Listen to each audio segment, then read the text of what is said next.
Hey guys, welcome back to the garden. Today I want to break down for you guys what a fall garden is.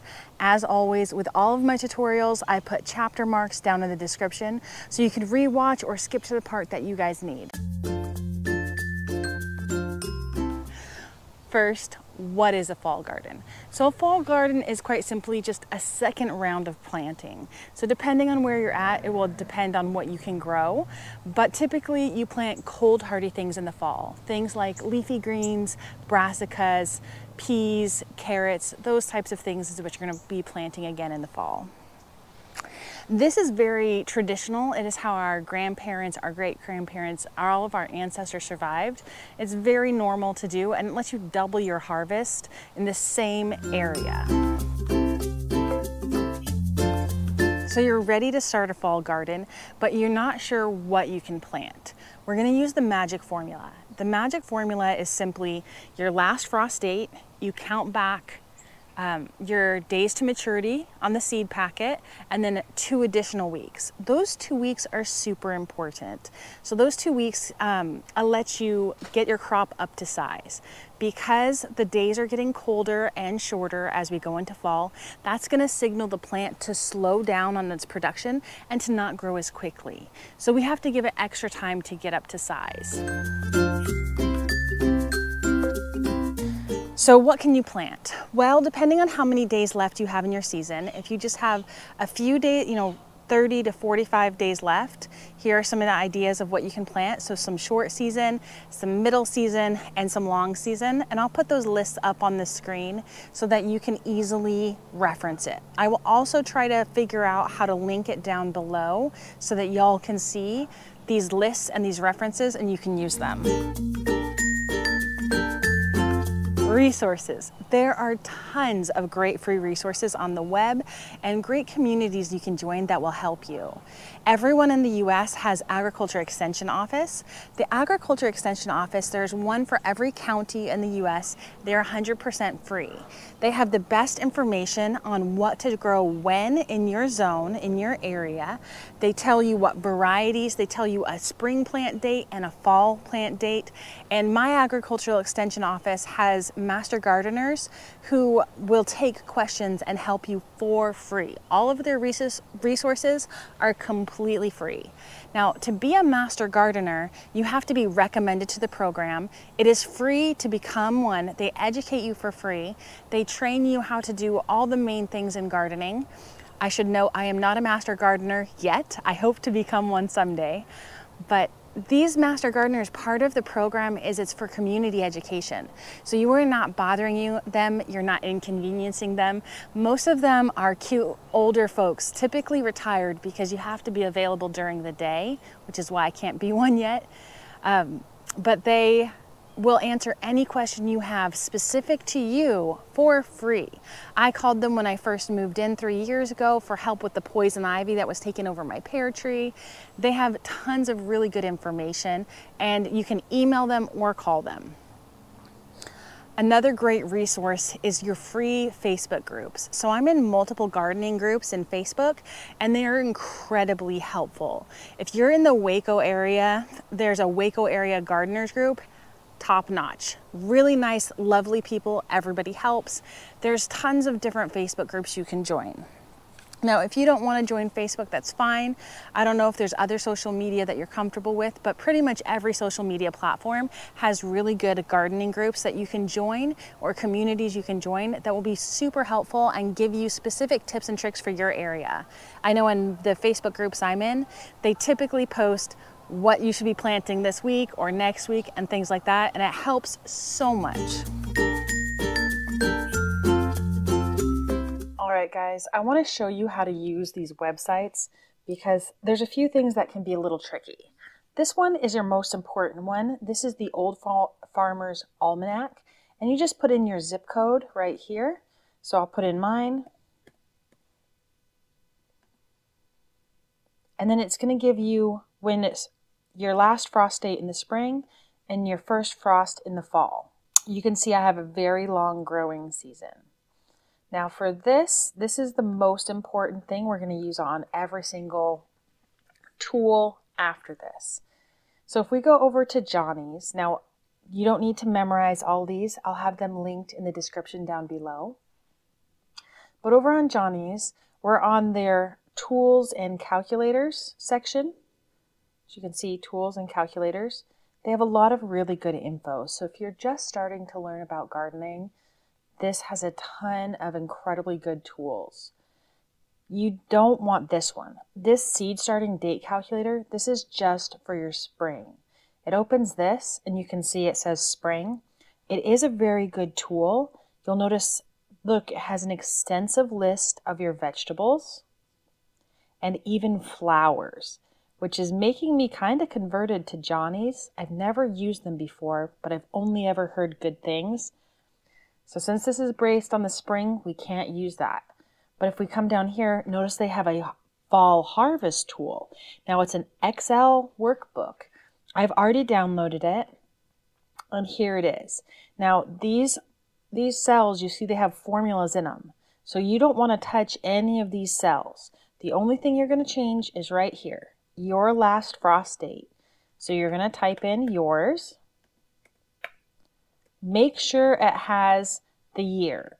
It doesn't matter what year, but it matters that you have the year on it, because otherwise the computer will read it as an error and it won't be able to do the calculation. Then you just press enter and boom, it does all the math for you. A couple of things to note. DS means direct sow, TP means transplant. Now anything that has a lot of asterisks, you can always look over here to see what it means. And it has a fair amount of vegetables. These are the vegetables that are most often recommended for fall garden. But if you want to plant something that's not on that list, let me show you how to do it. First, you've got to find the days to maturity. You can either find this on the seed packet or you can Google it. It's going to tell you how many days right at the top. Very simple. Then you just I use a calendar. So for example, Google Calendar. This is our last frost date. Since our last frost date is November and I need about 60 days for maturity, I'm just going to go back 2 months. 1, 2, and then 2 additional weeks. That means I need to be planting okra by the end of August as the last possible day to get a fall harvest.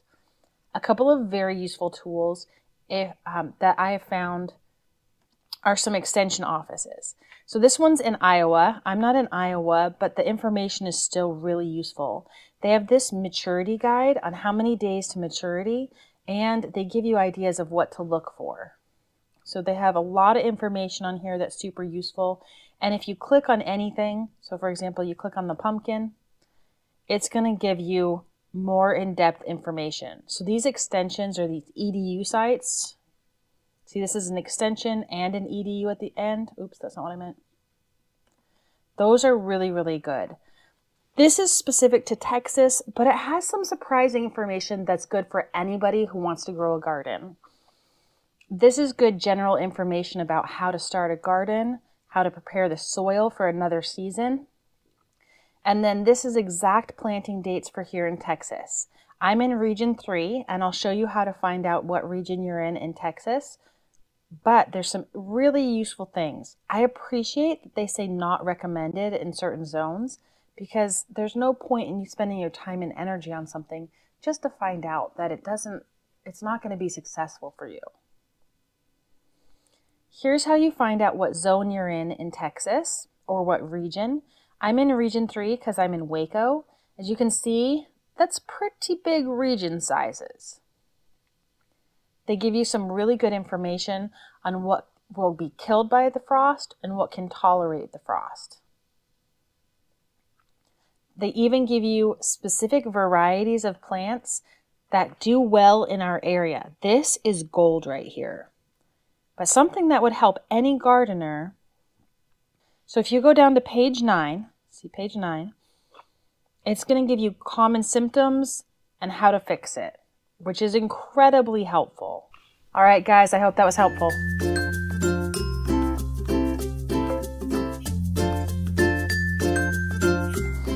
Common questions. Isn't it too hot? Yeah.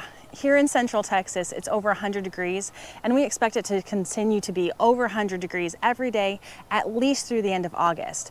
However, we don't have an infinite amount of days. We can't wait for it to cool off before we plant. So there's a couple of tricks we do.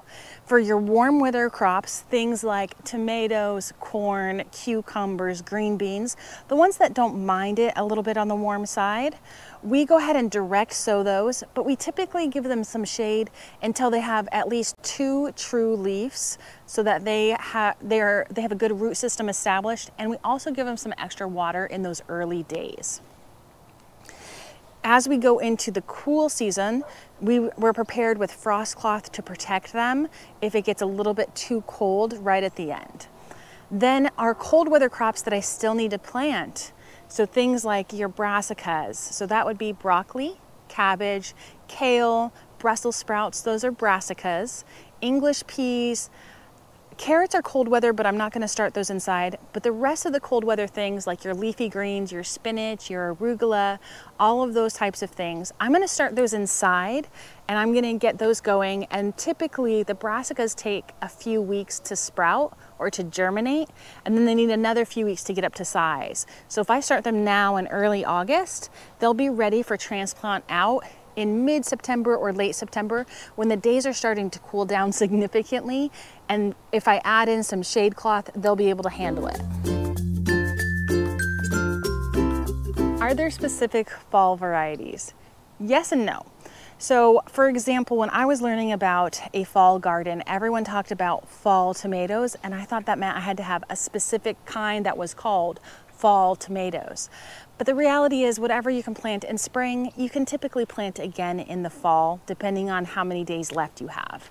But typically we would pick a shorter season variety. So for example, there are thousands and thousands of varieties of tomatoes, and some of them take over 100 days to get up to maturity, and some of them only take 65. In the fall, you would typically pick a variety that has a shorter days. Now, I'm doing an experiment this year. I did not get there. I was a little bit too busy with life to get my fall tomatoes in. So instead, what I've done is I've taken my spring tomatoes, cut them way back to where a new sucker was growing, the lowest I could find on the vine, cut it back, and they seem to be regrowing really well. These are my tomatoes right here. They're looking great. There isn't a simple plant this now date based on your growing zone. Growing zones in the US are often used incorrectly. They're simply a way to tell you how many chill hours you get in your zone, but it's not a magic formula to tell you everyone in zone 8 plant this now in August. It doesn't work that way, sadly. The chill hours are necessary for fruit trees like your pears, your apples, for even some of your flowering plants like I know peonies and tulips need a certain amount of chill hours to be productive and give you good flowers the next season. But it is not everyone in the US who's in the same zone plants at the same time or has the same temperatures throughout the summer or the fall. My best tips and tricks. So because in the winter it's going to get quite cold, even things that can handle the cold like your carrots, your cabbage, your kale, all of those things can handle quite a bit of cold, but they're not going to grow a lot. So I think of winter in the garden as like my cold storage or refrigerator. It's keeping it fresh, but it's not growing. So you want to make sure that you have enough time to get your crop right now in the ground and it can grow up big before that winter hits. And then I leave my carrots in the ground all winter and leave it like my root, it's like a root cellar. In the South, it's very difficult to have cold storage or a root cellar. So I just leave my carrots in the ground all winter. I will protect with a thick layer of mulch. My leafy greens like my spinach, my kale, my arugula, that I'll give a little bit of frost cloth protection to if it gets super cold, but I can harvest that all winter long. But I plant a huge crop in the fall so that there's enough for me to harvest all winter long. All right, guys, I hope this was helpful. If you have any experience with a fall garden and you could share your tips and tricks below, that would be super helpful so that we could learn together. If you're still confused or don't understand any part of this, go ahead and leave the comments down below. I will answer every question that I see, and I'll do my best to give you the help that you need. If this video was helpful, if you could like or share the video around, that's the best way to help my channel grow. I'm hoping someday my channel will pay for my garden. As a thank you for watching all the way to the end, I'm going to leave you with some B-roll, which is just beautiful shots from the garden. Thank you guys. Bye.